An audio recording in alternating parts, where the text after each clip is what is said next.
Hello दोस्तों, नमस्कार। स्वागत है आपका हमारे यूट्यूब चैनल जीएस कैन 247 में। और आज की इस क्लास में हम डिस्कस करने वाले हैं टोटल 30 क्वेश्चन जो कि आप लोगों की ट्रिपल सी परीक्षा में काफ़ी हेल्पफुल साबित होंगे। तो जितने भी लोग क्लास से जुड़ चुके हैं, आप सभी लोगों से अनुरोध है क्लास को ज़्यादा से ज़्यादा शेयर कर दें ताकि और भी लोग हमारी क्लास से जुड़ सकें। तो चलते हैं आज के पहले क्वेश्चन की ओर। यहाँ पर पूछा गया है ईएमबीआर रजिस्टर का पूर्ण रूप क्या होता है, यानी कि ईएमबीआर रजिस्टर का फुल फॉर्म आप लोगों को बताना है। ऑप्शन ए है हमारे पास memory buffer register, option number B है mobile buffer register, option number C है मेमोरी ब्रेक रजिस्टर तथा लास्ट ऑप्शन है नन ऑफ दिस। बताइएगा राइट फुल फॉर्म क्या होगा ईएमबीआर रजिस्टर की। तो यहाँ पर इस अगर क्वेश्चन के राइट आंसर की बात की जाए तो ऑप्शन नंबर ए हो जाएगा मेमोरी बफर रजिस्टर। ईएमबीआर को मेमोरी बफर रजिस्टर बोला जाता है। अगला क्वेश्चन है हमारे पास फ्लॉपी डिस्क में क्या शामिल होता है। जो आपकी फ्लॉपी डिस्क होती है उसमें क्या क्या चीज शामिल होती है, आप लोगों को इसका राइट आंसर बताना है। ऑप्शन ए हमारे पास circular tracks only, option number B है सेक्टर्स ओनली, सी ऑप्शन है both circular tracks and sector तथा लास्ट ऑप्शन है नन ऑफ दीज। बताइएगा फ्लॉपी डिस्क में क्या शामिल होता है। तो यहाँ पर इस क्वेश्चन का राइट आंसर हो जाएगा ऑप्शन नंबर सी हो जाएगा both circular tracks and sector. यहाँ पर देखिएगा एक हार्ड डिस्क का इंटरनल पार्ट यहाँ पर दे रखा है किस प्रकार से बनी होती है। तो यहाँ पर देखिएगा ये आपके क्या है, ये आपके सेक्टर होते हैं तथा ये जो है ये आपके ट्रैक्स होते हैं। तो ये जो है आपकी सर्कुलर ट्रैक्स एंड सेक्टर्स में जो है बटी हुई होती है। अगला क्वेश्चन है हमारे पास एंड्रॉयड ऑपरेटिंग सिस्टम किस पर आधारित है। जो आपका एंड्रॉयड ऑपरेटिंग सिस्टम है वो किस पे बेस्ड है, इसका राइट आंसर आप लोगों को बताना है। पहला ऑप्शन है हमारे पास सैलरीज, ऑप्शन नंबर बी है मैक पे, सी ऑप्शन है विंडोज पे आधारित है या फिर लाइनेक्स पे आधारित है। बताइएगा क्वेश्चन नंबर 3 का राइट आंसर क्या हो जाएगा। तो यहाँ पर इस क्वेश्चन का राइट आंसर हो जाएगा ऑप्शन नंबर डी हो जाएगा लाइनेक्स पे आधारित है आपका एंड्रॉयड ऑपरेटिंग सिस्टम।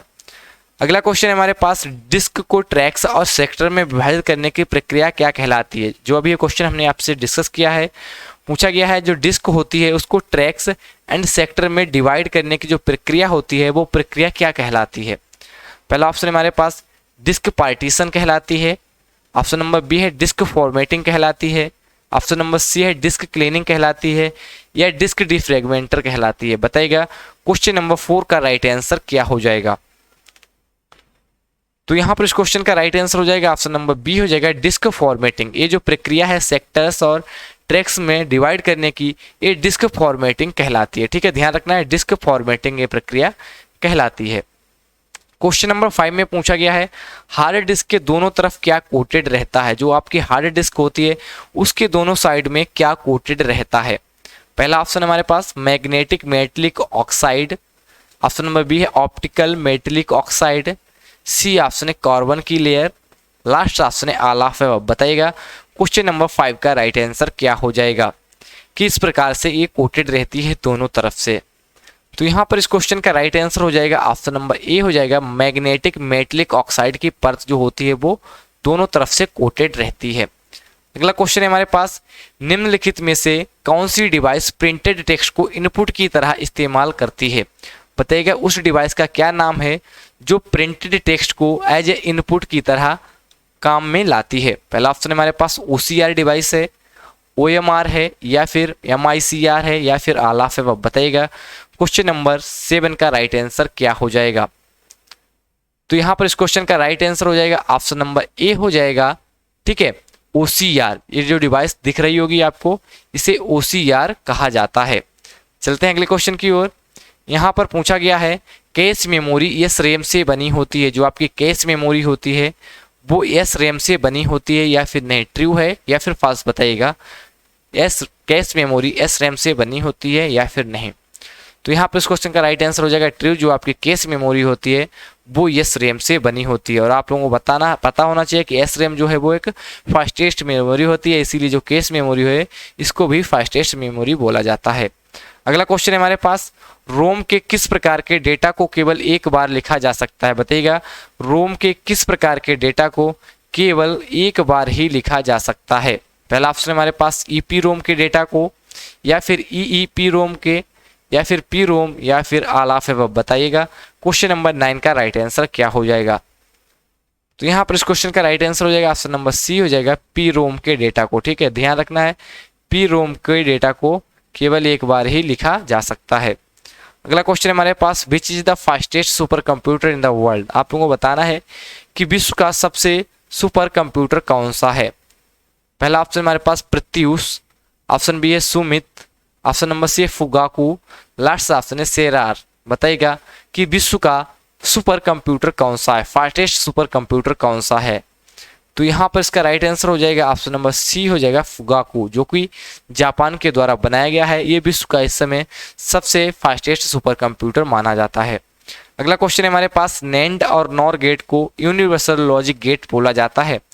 जो आपके नैंड गेट होता है और जो आपका नॉर गेट होता है उनको मिलाकर यूनिवर्सल लॉजिक गेट बोला जाता है। ये बात ट्रू है या फिर फॉल्स। क्वेश्चन नंबर 11 का राइट आंसर क्या होगा आप लोगों को बताना है। तो यहाँ पर इस क्वेश्चन का राइट आंसर हो जाएगा ऑप्शन नंबर ए हो जाएगा ट्रू। ठीक है, इन दोनों को यूनिवर्सल गेट माना जाता है क्योंकि इन दोनों गेटों को मिलाकर कई सारे अदर लॉजिक गेट बनाए जाते हैं, इसीलिए इन लॉजिक गेट को क्या बोला जाता है, यूनिवर्सल लॉजिक गेट बोला जाता है। क्वेश्चन नंबर 12 में पूछा गया है अस्काई का पूर्ण रूप क्या है। बताइएगा जो अस्काई है इसका पूर्ण रूप क्या है। पहला ऑप्शन हमारे पास American scale concept for information interchange, option number B है American standard code for information interchange, C option है American security code for interchange information, तथा लास्ट ऑप्शन है नानाफ्तीज। बताइएगा 12 क्वेश्चन का राइट आंसर क्या हो जाएगा।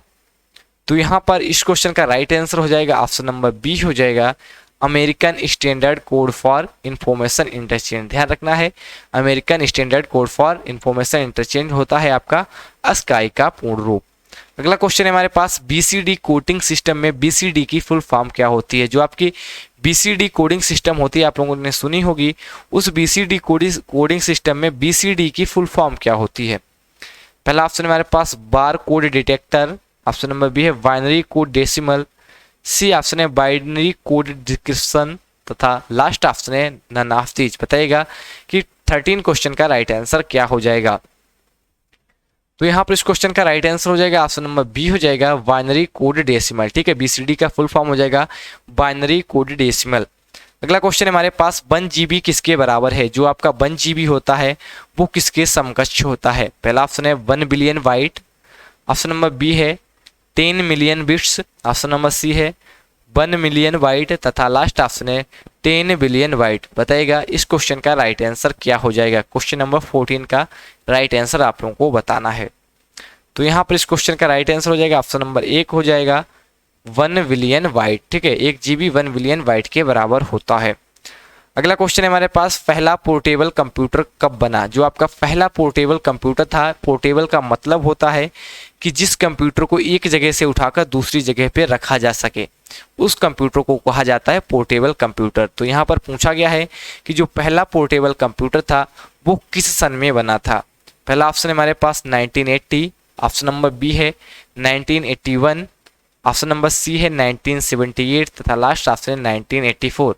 बताइएगा पहला पोर्टेबल कंप्यूटर किस सन में बना था। तो यहाँ पर इस क्वेश्चन का राइट आंसर हो जाएगा ऑप्शन नंबर बी हो जाएगा 1981 में। ठीक है, आप लोगों को ध्यान रखना 1981 में बना था पहला पोर्टेबल कंप्यूटर, जिसका नाम था ऑसबोर्न 1। ठीक है, ऑसबोर्न फर्स्ट उसका नाम रखा गया था। क्वेश्चन नंबर 16 में पूछा गया पहली बार पीसी शब्द का प्रयोग कब किया गया। जो पहली बार पीसी शब्द जो था वो किस सन में प्रयोग किया गया था। यहाँ पर पीसी का मतलब है पर्सनल, सी का मतलब है कंप्यूटर, यानी कि पर्सनल कंप्यूटर जो वर्ड था वो पहली बार किस वर्ष में प्रयोग में लाया गया था।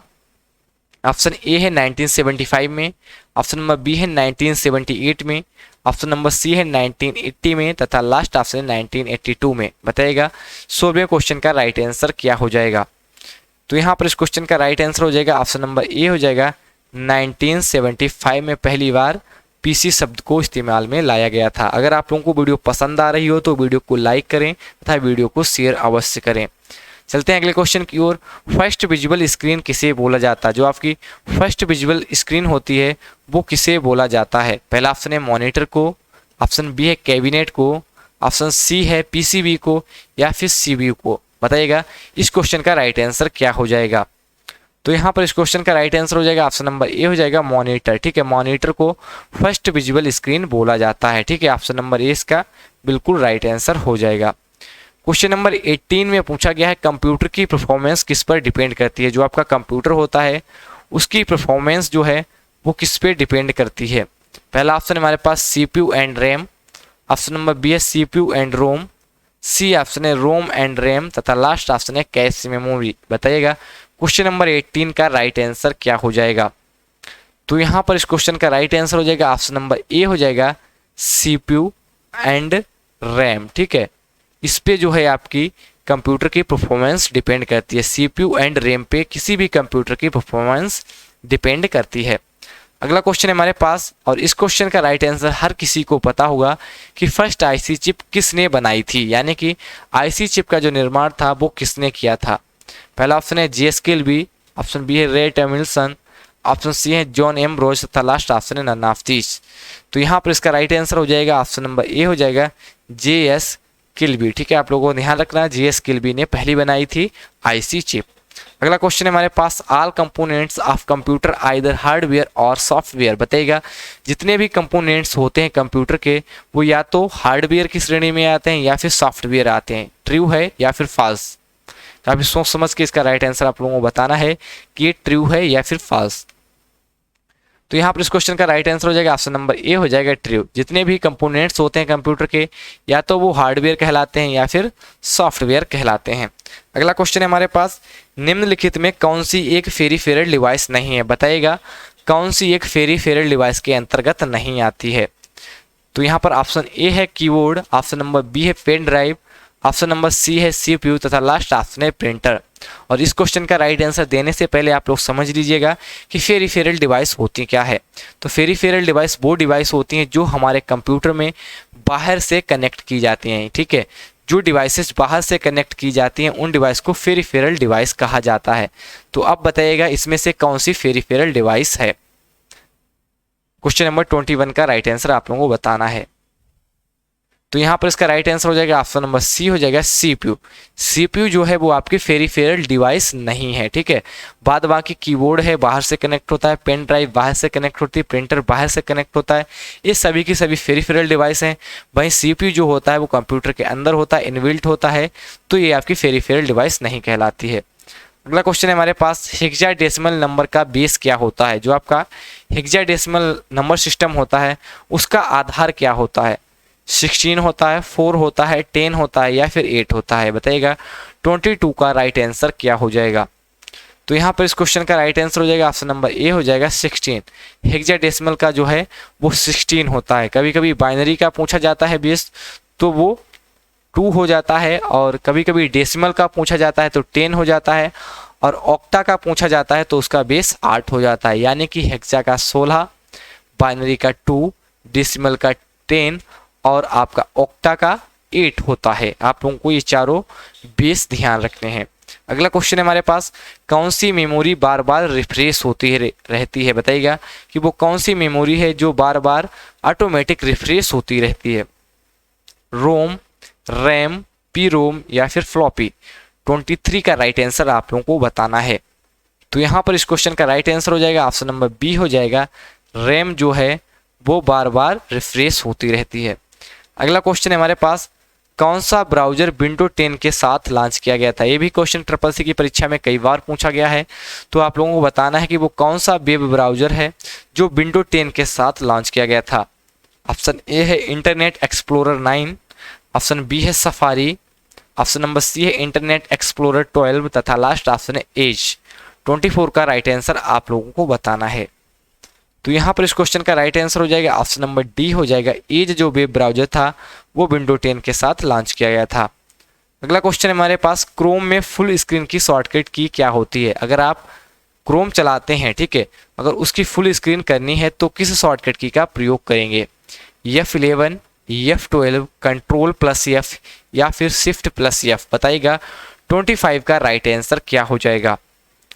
तो अगर क्रोम चलाने वक्त आप लोग क्रोम की फुल स्क्रीन करना चाहते हैं तो F11 प्रेस करने से आपकी फुल स्क्रीन हो जाएगी, जो कि ऑप्शन नंबर ए में है। तो यहाँ पर इस क्वेश्चन का right answer option number A हो जाएगा। अगला क्वेश्चन हमारे पास, सबसे अच्छा विकल्प चुनें जिसका उपयोग रिज्यूम बनाने के लिए किया जा सकता है। आप लोगों को बताना है कि अगर आप लोगों को एक रिज्यूम बनाने के लिए आता है तो आप निम्नलिखित में से किस विकल्प का प्रयोग करेंगे? MS एक्सेल का करेंगे, MS वर्ड का करेंगे, MS पावर पॉइंट का करेंगे या फिर MS एक्सेस का? बताइएगा 26 का राइट आंसर क्या हो जाएगा? तो यहाँ पर इस क्वेश्चन का जो राइट आंसर हो जाएगा ऑप्शन नंबर बी हो जाएगा। MS वर्ड जो है वो रिज्यूम बनाने के लिए सबसे परफेक्ट होता है।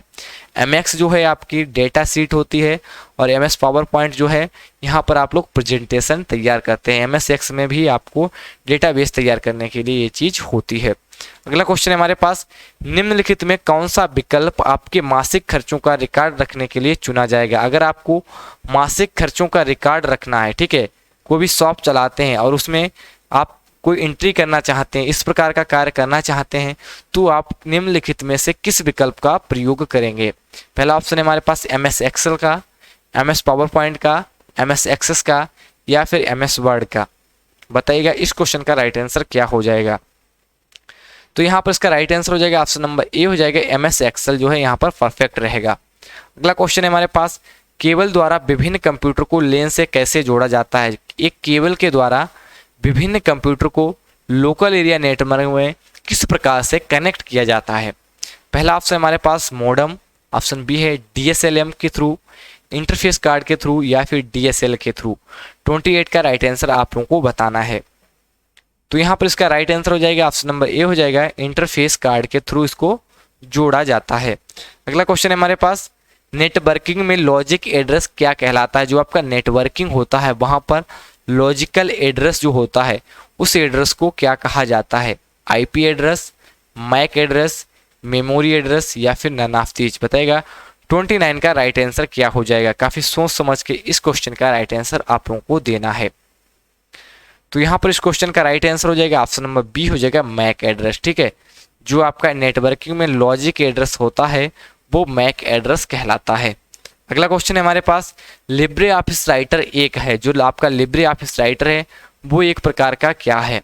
Word processing program, presentation programme, spreadsheet programme या फिर नन ऑफ दीज? बताइएगा 30 क्वेश्चन का राइट आंसर क्या हो जाएगा? लिब्रे ऑफिस राइटर एक प्रकार का क्या है?